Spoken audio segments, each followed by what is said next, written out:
Assalamualaikum warahmatullahi wabarakatuh. Innal hamdalillah nahmaduhu wa nasta'inuhu wa nastaghfiruh wa na'udzu billahi min shururi anfusina wa min sayyiati a'malina. May yahdihillahu fala mudilla lahu wa may yudlil fala hadiya lahu. Ashhadu an la ilaha illallah wa ashhadu anna Muhammadan abduhu wa rasuluh. Amma ba'd.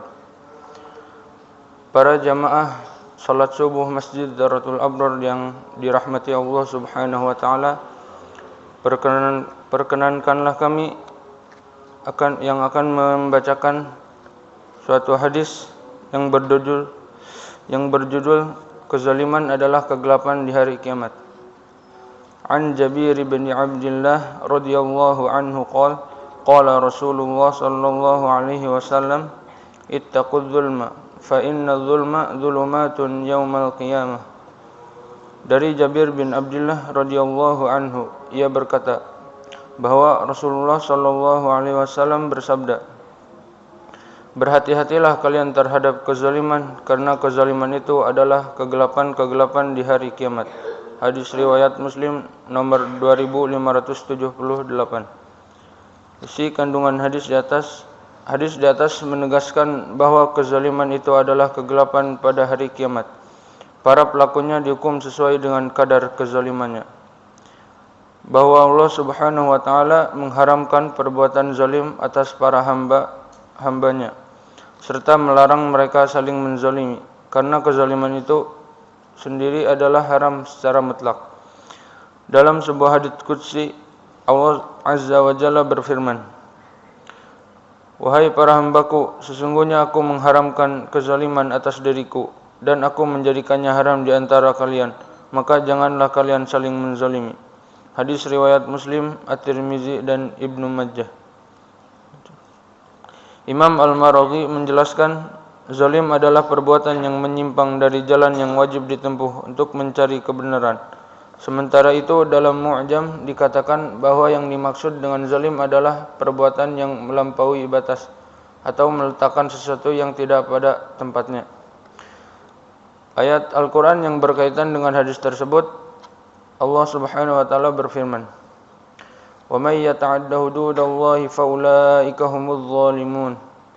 Barang siapa melanggar hukum-hukum Allah, mereka itulah orang-orang yang zalim. Quran surat Al-Baqarah ayat 229. Orang yang zalim adalah orang yang tidak mau menggunakan dalil-dalil yang bisa mengantarkan dirinya tunduk mengetahui kebenaran, dan Allah tidak akan memberi hidayah. Artinya orang itu berada dalam kegelapan iman sehingga tidak bisa melihat kekuasaan Allah Subhanahu wa taala. Allah Subhanahu wa taala berfirman, "Wallahu la yahdil qaumadz zalimin." Dan Allah tidak memberi petunjuk kepada orang-orang yang zalim. Quran surat Al-Baqarah ayat 258.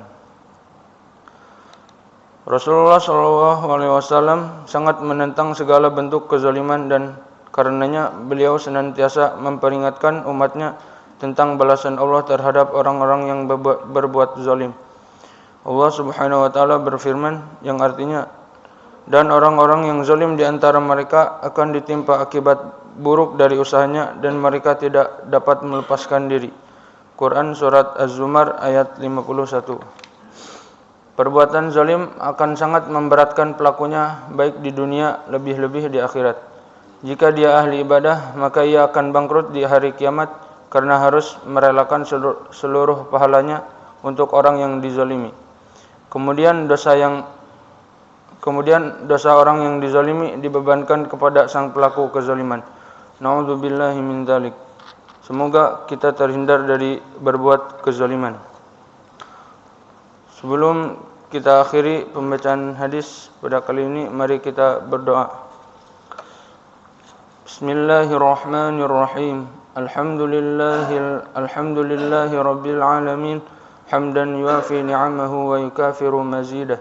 Ya Rabbana lakal hamdu wa lakal syukru kama yanbaghi li jalali wajhikal karimi wa azimi sultanik. Allahumma salli wa sallim ala sayyidina Muhammad wa ala ali sayyidina Muhammad. Ya Allah yang maha besar dan maha kuasa, Kami mohon kepada Engkau ya Allah untuk para musyrif, pemberi wakaf, orang tua asuh, donatur, pembina dan pengurus yayasan, pengurus ponpes, Bapak Ibu salat jamaah subuh Masjid Daratul Abrar dan umat muslimin dan muslimat.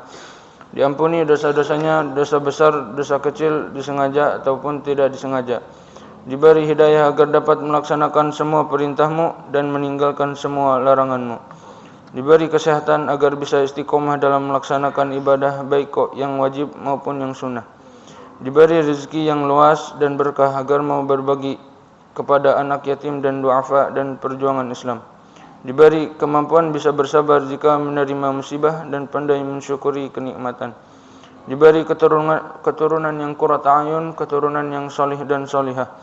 Rabbana atina fid dunya hasanah wa fil akhirati hasanah wa qina adzabannar. Subhana rabbika rabbil izzati amma yasifun wa salamun alal mursalin walhamdulillahi rabbil alamin. Assalamualaikum warahmatullahi wabarakatuh.